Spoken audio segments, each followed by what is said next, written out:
8월 31일 목요일 오늘은 오늘 말씀 함께 나누겠습니다. 사도신경으로 신앙 고백 드리겠습니다. 나는 전능하신 아버지 하나님 천지의 창조주를 믿습니다. 나는 그의 유일하신 아들 우리 주 예수 그리스도를 믿습니다. 그는 성령으로 잉태되어 동정녀 마리아에게서 나시고 본디오 빌라도에게 고난을 받아 십자가에 못 박혀 죽으시고 장사된 지 사흘 만에 죽은 자 가운데서 다시 살아나셨으며 하늘에 오르시어 전능하신 아버지 하나님 우편에 앉아 계시다가 거기로부터 살아있는 자와 죽은 자를 심판하러 오십니다. 나는 성령을 믿으며 거룩한 공교회와 성도의 교제와 죄를 용서받는 것과 몸의 부활과 영생을 믿습니다. 아멘. 오늘 하나님께서 우리 가운데 주신 말씀은 로마서 15장 14절부터 21절까지의 말씀입니다. 로마서 15장 14절부터 21절까지의 말씀입니다. 우리 다 찾으셨으면 우리 한 목소리로 읽도록 하겠습니다. 내 형제들아 너희가 스스로 선함이 가득하고 모든 지식이 차서 능히 서로 권하는 자임을 나도 확신하노라. 그러나 내가 너희로 다시 생각나게 하려고 하나님께서 내게 주신 은혜로 말미암아 더욱 담대히 대략 너희에게 썼노니 이 은혜는 곧 나로 이방인을 위하여 그리스도 예수의 일꾼이 되어 하나님의 복음의 제사장 직분을 하게 하사 이방인을 제물로 드리는 것이 성령 안에서 거룩하게 되어 받으실 만하게 하려 하심이라. 그러므로 내가 그리스도 예수 안에서 하나님의 일에 대하여 자랑하는 것이 있거니와 그리스도께서 이방인들을 순종하게 하기 위하여 나를 통하여 역사하신 것 외에는 내가 감히 말하지 아니하노라. 그 일을 말과 행위로 표적과 기사의 능력으로 성령의 능력으로 이루어졌으며 그리하여 내가 예루살렘으로부터 두루 행하여 일루니곤까지 그리스도의 복음을 편만하게 전하였노라. 또 내가 그리스도의 이름을 부르는 곳에는 복음을 전하지 않기를 힘썼노니 이는 남의 터 위에 건축하지 아니하려 함이라. 기록된 바 주의 소식을 받지 못하는 자들이 볼 것이요 듣지 못하는 자들이 깨달으리라 함과 같으니라. 아멘. 우리가 아는 것처럼 로마 교회는 구체적인 심각한 문제들에 휩싸여 있었습니다. 그건 너무나 다른 배경과 역사 속에 지내왔던 유대인과 이방인들의 갈등이었죠. 그리고 그것이 바울이 로마 교회를 향해 로마서라는 펜을 들게 된 결정적인 이유 중 하나이기도 했습니다. 그러나 바울은 눈에 보이는 문제를 급하게 처리하는 방식을 택하지 않습니다. 복잡하고 보다 긴 시간을 할애하고 조금 더 수고와 고민과 애씀이 들어가더라도 중요한 과정을 거쳐서 교회가 겪고 있는 문제 속 답을 찾아가는 방식을 택하게 되죠. 그리고 그 과정을 통해서 교회가 문제를 넘어서 그들의 본질을 바라볼 수 있게 하는 방법을 바울은 선택하게 됩니다. 바울은 그들의 갈등의 문제를 다루기 전에 먼저 긴 과정을 걸쳐서 복음이라는 대전제, 곧 하나님이 예수 그리스도를 통하여서 이루신 진리의 내용들을 교회에게 논리적이고 또 세밀하게 또 때로는 친절하게 하나하나 들려줬습니다. 그리고 그제야 그 복음 안에서 교회가 왜 하나 되어야 하는지 서로를 지금과 같은 마음으로 바라보지 않고 그 분쟁과 또 치열한 다툼 가운데서 벗어나서 예수 그리스도의 사랑으로 사랑하고 용납하고 화해하며 또 섬김으로 살아가야 하는지 그들의 문제에 대한 구체적인 해답을 들려주게 됩니다. 그것이 11장까지의 바울이 복음의 정수와 같은 핵심을 전해주고 나서 그 다음 12장부터 복음에 합당한 삶과 그들의 근원적인 문제였던 공동체 안에서의 관계를 어떻게 건강하게 맺어가야 하는 방법을 이야기해주는 구조를 통해 잘 드러나게 되죠. 특별히 13장부터 어제 우리가 함께 살펴본 15장 서두까지는 위에서 우리가 말한 것처럼 로마 교회가 가지고 있던 큰 문제 중 하나였던 교회의 지체들 간의 문제, 유대인과 이방인들 사이의 갈등과 분열 속에서 한 복음을 가진 교회가 한 몸으로 부름받은 교회가 어떻게 건강하게 그리고 더 굳건하게 하나 되어져 가야 할 것인지 방향과 해법을 전해주는 것을 우리는 살펴보았습니다. 그리고 바울은 다시 한번 강조하며 하나님께서 끊임없이 교회와 함께 하셔서 모든 분열과 불일치를 넘어 복음 안에서 하나됨을 이뤄가기 위해 늘 일하신다고 권면합니다. 그러니 하나된 성령 안의 교회는 서로를 그리스도가 너희를 사랑하신 것처럼 끊임없이 서로를 사랑해야 한다라고 다시 한번 강조하며 로마서의 거의 끝부분에 다다러 가게 되죠. 이제 교회는 바울이 전해주었던 복음을 잘 기억하면서 그들 가운데 놓여있던 갈등의 문제를 하나하나 해결해가며 한 몸의 교회로 한 영의 교회로 하나님이 기뻐하시는 교회의 모습으로 서로를 뜨겁게 사랑하며 화합과 하나됨을 이뤄가면 되었습니다. 그런데 이렇게 이야기가 흘러가다가 오늘 말씀인 15장 14절부터 21절까지의 바울의 이야기는 굉장히 흐름과 어울리지 않는 무엇인가 주제를 벗어난 뜬금없는 이야기처럼 보이는데요. 교회의 하나됨이라는 주제를 13장에서부터 일관성 있게 15장까지 이어오던 바울이 갑자기 그 중간에 개인적인 자신의 복음 전하는 사도로서의 사명과 지금까지 그 복음 전하는 사역을 어떻게 해왔는지 자기의 일들을 보고하듯 이야기를 하고 있기 때문입니다. 왜 갑자기 바울은 로마 교회의 하나됨에 대한 이야기를 긴 장에 걸쳐서 쭉 이어오다가 그리고 그것이 로마서를 쓴 중요한 이유 중 하나였는데 그 결론에 다다라가서 갑자기 대뜸 복음 전하는 자로서의 자기의 사명과 사역에 대한 이야기를 교회에게 들려주고 있는 것일까요? 물론 교회에게 자기가 지금까지 전한 복음의 내용들이 자기의 개인적인 생각이 아니라 분명히 하나님께로부터 왔고 그 모든 것이 하나님의 말씀이다라는 권위와 타당성을 다시 한번 입증하기 위함일 것입니다. 그리고 그것을 통해 교회가 신뢰로 복음을 붙들게 되기를 바라는 마음이 이 글을 쓰는 바울에게 있었을 것이죠. 또한 오늘 우리가 읽은 14절 말씀 속에 풍겨지는 느낌과 이미지처럼 바울은 오늘 말씀을 통해서 지금까지 딱딱하고 무겁고 엄중한 주제와 가르침을 전해줬던 바울이 교회를 칭찬하며 잘해가고 있다. 그러니 조금 더 힘을 내어 열심히 복음으로 하나됨을 이뤄가보자 하며 교회에게 용기와 위로를, 격려와 힘을 주는 의도도 오늘 우리가 함께 읽은 본문에 담겨져 있을 것입니다. 그러나 바울이 교회 안에 하나됨이라는 주제의 이야기를 길게 하고 나서 복음 전하는 자기의 사명에 대한 이야기를 뜬금없이 하는 것은 자기의 이야기를 통해서 하나됨을 이뤄가는 교회가 나아가야 하는 다음 스텝이 있다라는 것을 안내해 주고 있는 것이죠. 교회와 함께 하시는 그리스도의 사랑은 우리 안에 있는 모든 오해와 와해됨, 그리고 분열과 분쟁을 하나로 치유하시고 회복하시는 강력한 사랑으로 함께 하십니다. 그러나 그 사랑은 교회 안에만 머물러 있는 사랑이 아닙니다. 하나님은 교회 가운데 가득한 하나님의 사랑과 복음의 능력이 차고 흘러서 다시금 교회를 통해 세상으로 뻗어나가게 하시고 그 사랑으로 더 많은 사람들이 삼위 하나님과의 하나됨 안으로 초대되어져 오길 바라시고 소망하시는 것이죠. 교회를 바라보시며 그 원대한 꿈을 하나님은 꾸고 계신 겁니다. 절대 회복될 수 없을 것 같은 지금 로마 교회는 분열과 분쟁, 서로 간의 멀어짐과 나눔의 격차가 그리스도의 사랑 안에서 점점 좁혀져감을 경험하고 누리게 되었습니다. 그런 교회는 이 하나됨을 이뤄가고 이 하나됨의 은혜를 누리고 있는 교회는 이제 어디를 향해 가야 하는 것일까요? 그냥 여기가 좋사오니 하며 우리끼리 더 아끼고 사랑하며 더 진한 화해와 용서를 이뤄가고 또 그 일을 행하신 하나님을 우리끼리 모여 찬양하고 고백하며 살면 되는 것일까요? 물론 복음 안에서 이 일들이 교회 안에 더욱 풍성하게 날마다 자라나며 일어나야 할 것입니다. 그러나 모든 본질의 가르침, 곧 그리스도의 사랑 안에 하나됨이라는 큰 주제에 대한 이야기를 하고 나서 이어지는 복음 전하는 사도로서의 사명을 진솔하게 적고 있는 바울은 교회가 들어야 하는 메시지가 있음을 우리 가운데 알려주고 있습니다. 그건 교회가 우리 안에 하나됨의 자리에 머물러 있지 않고 바울과 같이 세상을 향해 세상이 예수님과 하나됨으로 들어오게 되는 일, 곧 복음의 통로로서의 삶을 살아내야 하고 이뤄가야 함을 말해주고 있는 것이죠. 바울이 이방인의 사도로 이방인을 하나님께 인도했던 것처럼 또 그 사명과 그 일들로 로마 교회가 시작될 수 있었던 것처럼 교회도 그와 동일한 부르심에 합당한 삶을 살아야 함을 자기의 이야기를 통해 교회에게 들려주고 있는 것이죠. 오늘 바울의 이 뜬금없는 이야기 같은 말씀을 통해서 이러한 의도와 주제로 로마 교회에게 이야기하고 있는 것입니다. 그럼 이런 바울의 의도 안에 오늘 본문 속의 교회를 향해 어떤 더 구체적인 가르침을 바울은 전해주고 있는지 우리 함께 살펴보도록 하겠습니다.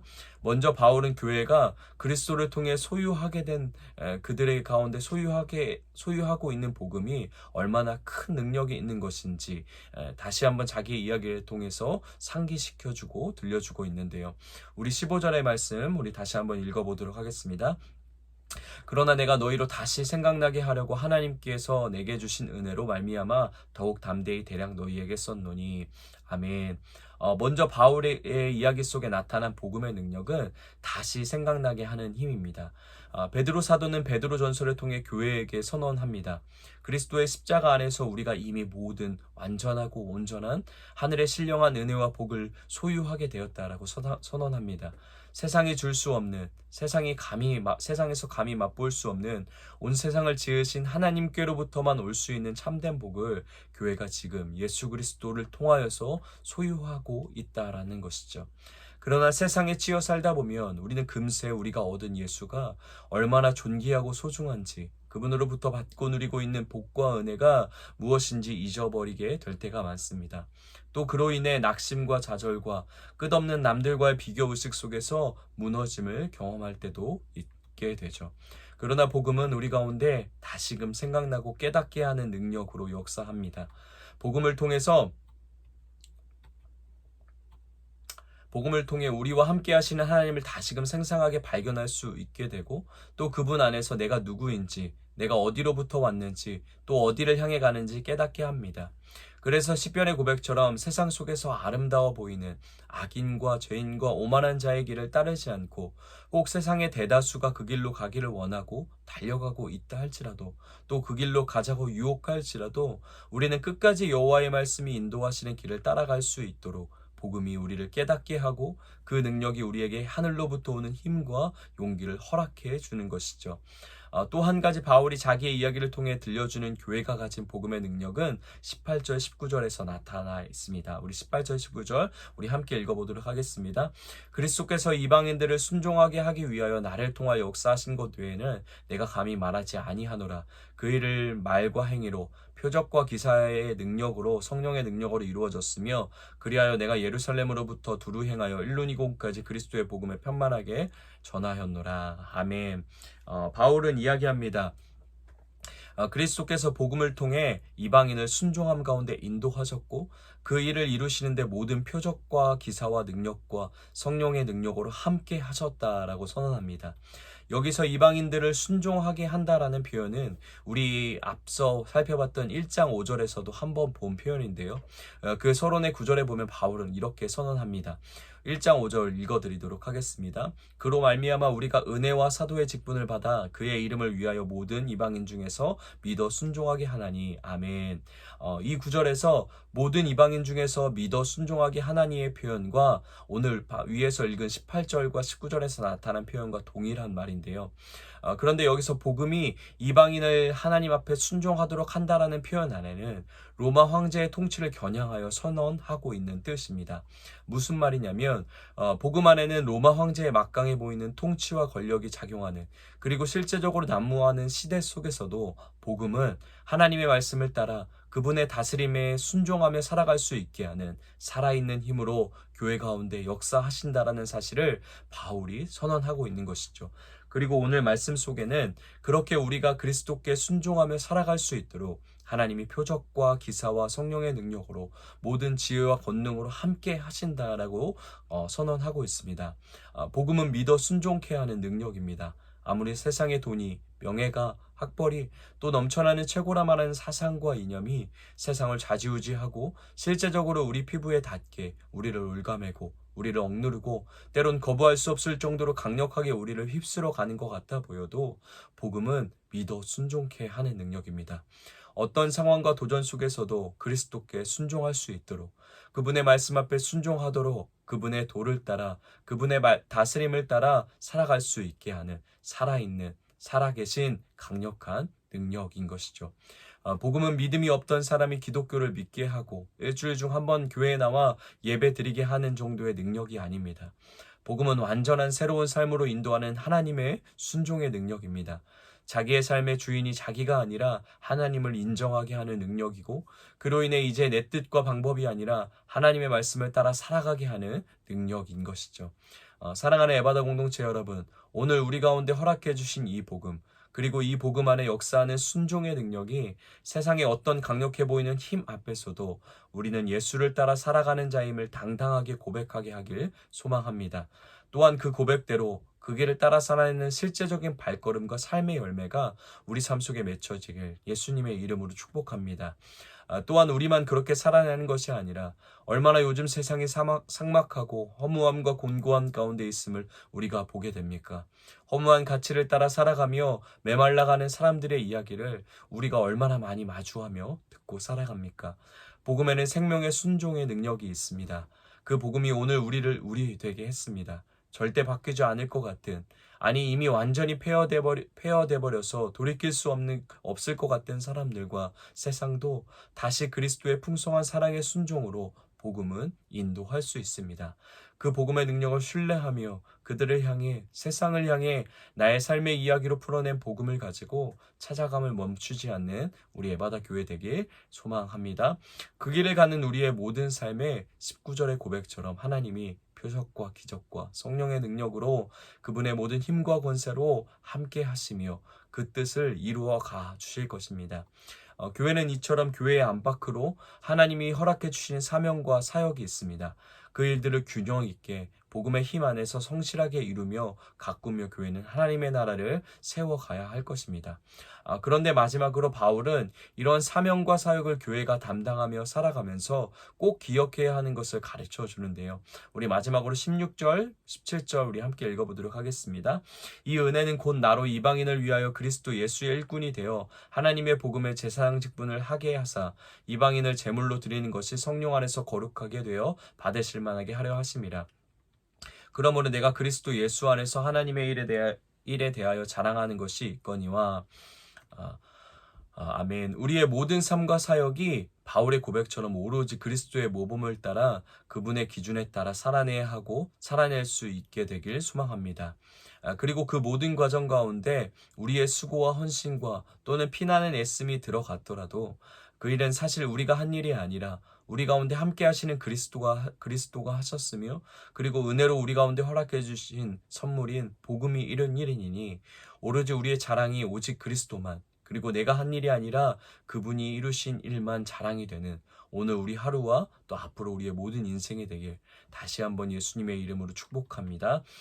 우리 말씀을 기억하며 이렇게 함께 기도하겠습니다. 믿어 순종케 하는 복음의 능력이 오늘 우리의 삶 속에도 함께 하셔서 오직 예수님의 뜻을 따라 살아갈 수 있는 하루 되게 하여 주시옵소서. 또한 복음의 능력을 가지고 내 주위에 복음이 필요한 사람들을 향해 손 내밀어 줄 수 있는 하루 되게 하여 주시옵소서라고 우리 함께 같이 기도하겠습니다. 우리 가정을 위해서는 그리스도가 나를 사랑하신 것처럼 서로를 사랑하고 아끼고 존귀하게 대하는 가정 되게 하여 주시옵소서라고 우리 가정을 생각하며 우리 함께 같이 기도하겠습니다. 교회를 위해서는 복음 안에서 삼위 하나님과의 풍성한 하나됨을 누리게 하시고 그 안에서 세상을 향해 복음의 통로로 살아냄을 멈추지 않는 교회 되게 하여 주시옵소서라고 우리 함께 같이 교회를 위해서 우리 이도하겠습니다. 이어지는 또 앞으로 있을 우리 임직식과 또 임직식이 하나님의 뜻에 따라 잘 하나님이 기뻐하시는 모습으로 이렇게 진행될 수 있도록 함께 계속 같이 기도해 주시고요. 또 계속 이어지고 있는 우리 아동부 우리 예배실 공사를 위해서 또 봉사에 함께 참여하고 있는 많은 사람들 가운데 또 힘들거나 또 다치는 일이 없이 안전하게 잘 이루어져 갈 수 있도록 우리 교회를 위해서 함께 같이 기도하겠습니다. 우리 나라를 위해서는 삭막한 세상의 분위기 속에서 써도 소소하더라도 진하고 따뜻한 감동의 이야기가 모든 영역 속에서 경험되어지는 나라와 또 열방되게 해달라고 우리 나라를 기억하면서 우리 함께 같이 기도하도록 하겠습니다. 우리 오늘 공동체 기도는 우리 손한이 간사님을 위해서 우리 함께 같이 기도하겠습니다. 개인의 기도 제목, 마음과 얼굴 모두 치우치지 않고 바른 중심을 가질 수 있게. 가정을 위한 기도 제목, 찬양과 기쁨과 감사함이 풍성할 수 있게. 삶의 현장을 위한 기도 제목은 주님만 의지할 수 있게. 교회를 위한 기도 제목은 사랑과 평화가 가득하여 사랑을 나누며 흘러갈 수 있게. 사회와 나라 온 세계를 위한 기도 제목은 굶주린 가난 속 어린 영혼들에게 생명 복음과 양식이 전해질 수 있게 라는 기도 제목을 갖고 계신데, 우리 손한이 간사님을 생각하면서 또 우리 손한이 간사님과 또 손한이 간사님의 가정을 위해서 우리 함께 축복하시면서 함께 기도하도록 하겠습니다. 또 각자에게 하나님이 떠오르게 하시는 또 생각나게 하시는 개인의 기도 제목, 또 교회를 위한 기도 제목, 또 나라와 열방을 위한 기도 제목을 하나님 앞에 간절하게 기도하시고 난 후에 각자의 자리에서 주기도문으로 모든 예배 마치도록 하겠습니다.